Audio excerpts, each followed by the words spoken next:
was slightly taken aback. Then who could it be? He asked. A tempest like this shouldn't involve more than 50 people. I suspect that it might be the same person who sent that empty-shelled cultivator that led to the Banyue Pass incident, Hua Chang responded. If that was true, then it did seem like there had always been a hand that had been pushing him to the very heart of every case, every time. Feeling a little baffled, Shelin wondered, what's that person after? Hua Chang shook his head, but seemed to be deep in thought, too. Just then, there were the laughing sounds of children playing, coming from outside, and his sharp eyes immediately swept over. Following his gaze, Shelin looked out of the window, but he only saw 2 little children outside playing. Guzi was riding atop of Lang Ying's shoulders, looking carefree and cheery.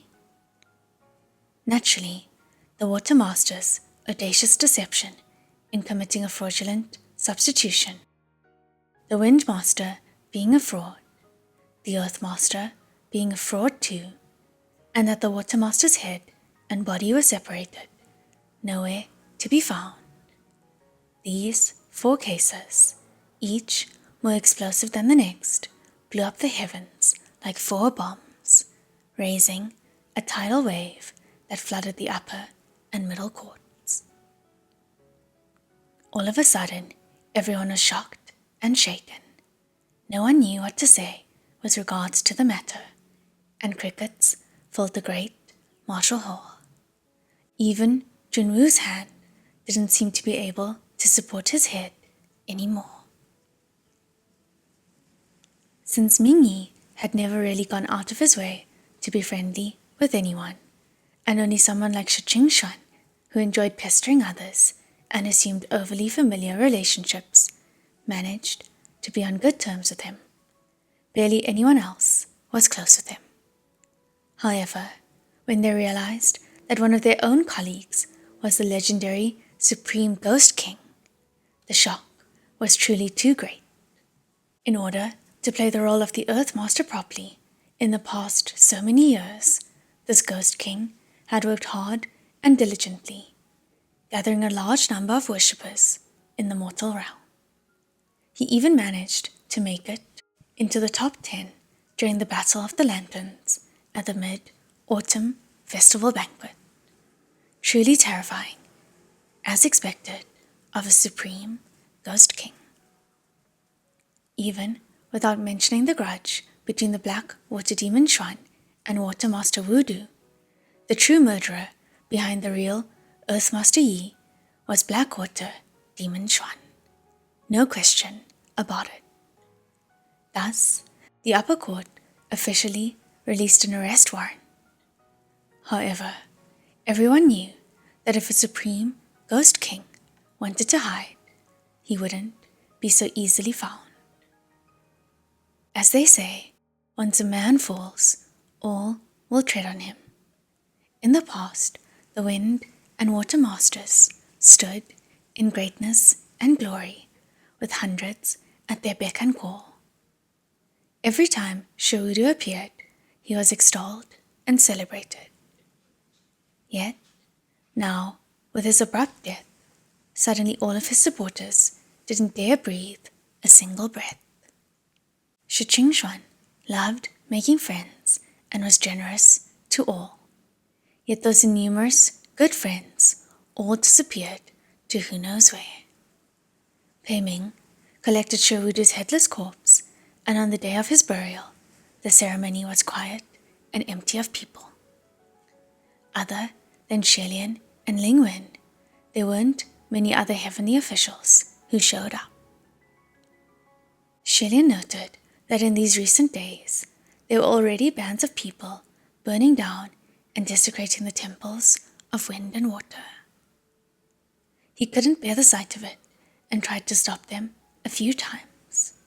However, as time went on, when people discovered that their prayers were no longer answered, the acts of aggression would only grow worse. He could stop them once, but he couldn't stop them forever. In another 10 years, perhaps even in only a few years, people would completely forget the two heavenly officials of wind and water who used to rule at the summit of heaven.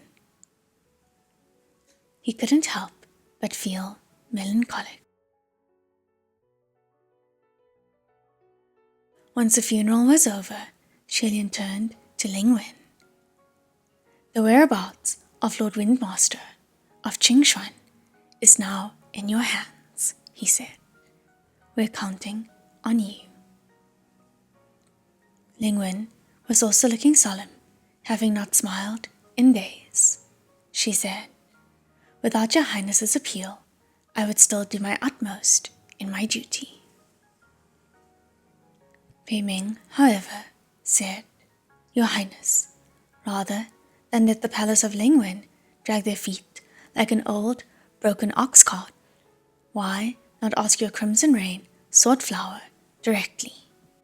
See if he can ask that crazy Blackwater where he's taken Qingshuan. He's already taken Water Master Xiong's head. What more does he want? Shelian shook his head and replied helplessly, General Pei, please don't think things so matter-of-fact. If a supreme demon king wanted to do something, would he need to report it to the other? Thus, Pei Ming didn't say anything further. When Shelian returned to Puchi Shrine, there were many villagers surrounding the shrine, whispering to each other. Shelian didn't need to ask to know what was happening, because from within Puchi Shrine they came howling and shrieking. The village head was scared and nervous, tugging at him. Dao Zhang, he said, your mad little cousin, he's... The excuse that Shelian had given the world was that Qirong was his insane younger cousin, rejected by others without anyone willing to care for him. So Shelian took him in out of obligation. On some level, this wasn't a lie. Is he going mad again? Shelian said. Don't worry, he's properly locked up. He won't escape. Everyone can go home. The villagers all murmured, Oh, let's go, let's go. Before they dispersed, the village head gave Shelian a basket of eggs and said, Dao Zhang, your Shaohua. Shelian was bewildered at first. Shaohua, he thought. Then it dawned on him. Oh, he said, Sanlang. Then he remembered that Hua Chang's current identity to the outside world was his younger brother who ran away from home and came over to play. Shelian couldn't help but feel a little flustered. Yeah, the village head continued. Your Shaohua helped us fix some stuff again today. You'll have to reward him properly tonight. Yeah, another villager shouted. Give him some supplements. Get him strong and buff. He'll get even better at labor. Shelian couldn't help but smile. I will, he said, for sure. When he opened the door, Lang Ying was already asleep, curled up in the corner. Qirong was lying on the ground like a corpse, wailing and looking like his innards were on fire. Guzi was massaging his shoulders and chopping his back. Dad, are you better? He asked. Shelian removed the bamboo hat from his head and put the eggs down.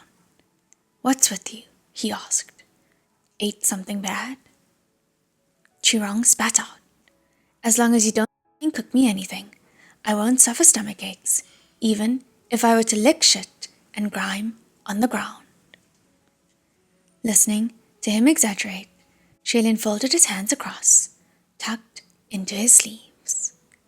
Then, will you really try licking those things and see if you get stomach aches? He asked. Qirong spat again. What the f*** did this old master say? You're showing your evil heart again, trying to come up with different ways to torture me. My good son, that's good. Now chop this side. He giggled and continued. What the is going on? I've been nothing but aggravated lately, like a tomcat in a rut. Am I sick? Cousin Crown Prince, I'm sick. It must be 'cause you've been torturing me that I'm sick. You god Snow Lotus, you're out for blood. Shilin crouched down and felt his forehead. Are you burning up? He asked. After a pause, he dropped his hand and frowned. That's not it. You're not faking it, are you? Chirong was going to start cursing again, and Guzi said pathetically, Daojang, my dad didn't lie to you. He hasn't been feeling well lately, and he's wailed for a long time today. Watching Chirong wiggle on the floor, Shilin shook his head and rose to his feet, ready to look for the medicine box. He suddenly noticed that the donation box was heavy. That donation box was newly built by Ho Chang, so it shouldn't have anything inside. Puzzled, Shilin took the key out and opened it, and was flabbergasted by what he saw. He was once again blinded by a box full of shining gold bars. Shilin quickly shut the donation box again. Didn't he already return that box of gold bars given by the Watermaster? Who else would gift him something like this? It couldn't be Hua Chang. He wouldn't do something so simple and crude like stuffing him with gold bars. Shilin turned his head around and asked, Chirong, did someone come by? Chirong pointed at his face and cursed. Oi, what's wrong with you? Do you really take me for a god dog? Think you're a supreme? Even a supreme isn't this shameless. Not even that shitty Blackwater and Hua Chang, that f***er, dare take me for a god dog. There was a loud bang, and the door of Poochie Shrine was kicked open by someone. That someone was Hua Chang. The moment he saw him, Chirong instantly became mute. He silently wriggled to the side, not daring to make any more mention of what he saw that night.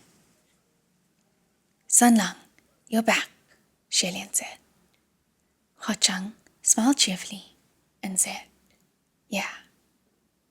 Thanks for your hard work, Shilin said. The village head sent along some gifts to have me reward you. We'll eat something good tonight. Sounds good, Hua Chang said. But Gogo, do you want to come over to my place tonight? The ghost city? Shilin asked. Hua Chang replied. And take this thing along too. He pointed at Chirong. See if there's any way we can pull his soul out. Humming for a moment, Shilin acquiesced. That's probably a good idea. In any case, it's not good to keep dragging our feet on this. Of course, the most important reason was that Chirong ate too much, and his Poochie Shrine could no longer afford it. When Chirong heard that they were going to send him to the ghost city, he was terrified and objected as hard as he could.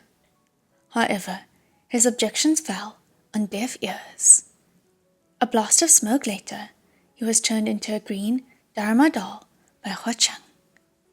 Guzi carried him in his hands as they left for Ghost City. The Ghost City was bustling as always. Walking down the main street, the ghosts all remembered Shilin. Seeing that he had come again, they all shouted, Grand Uncle! Ah, no, Chengju's Lord Friend, you've come again. Quack! Is it because you miss our speciality street food? Quack! Shilin brought that basket of eggs along and gave them away as souvenirs from the mortal realm. Many who received the eggs were overjoyed, some deciding to eat it along with their own blood, and some proclaiming that they would hatch an 8-foot monster. Hua Chang released the spell on Chirong. After a blast of green smoke, the man possessed by Qirong appeared on the street, hugging his head and crouching in defense, not speaking a word. Some of the ghosts caught the scent on his body and exclaimed, "Hey, isn't this the green ghost?" The crowd of ghosts all approached and surrounded him. Sniffing about, they were all thrilled. They laughed. "It really is the green ghost. This dumb idiot is here again. Haven't you been beaten enough last time, and you dare come again?" "Watch over the little one," Huachang said. "As for the big one, think of a way to drag him out without hurting the body." "Yes, sir, my lord," they agreed. Thus, several beautiful female ghosts hugged Goosey, hummed a little lullaby, and put him to sleep. The other demons, monsters, and ghosts then started playing tag with Qirong. Rather, it was the latter screaming as he fled, and the former group in hot pursuit behind him. Huacheng and Shilian watched for a bit, then turned away, heading inside Qiandeng Temple. The two stepped into the hall leisurely and approached the altar. The altar was still covered with brushes, ink, and paper. Shilian had been feeling rather heavy recently, and seeing the stationery, he had the intent to relax his mood.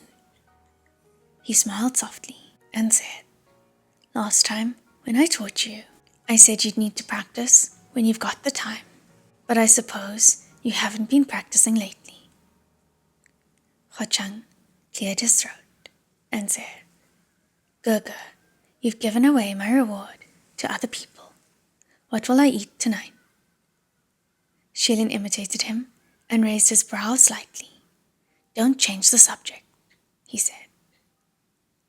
"I can practice the sword, but not calligraphy," Huacheng said. "If Gege isn't beside me to instruct, I'll probably go astray, practicing it all by myself, and get worse the more I write." Shilin's brows were rising higher.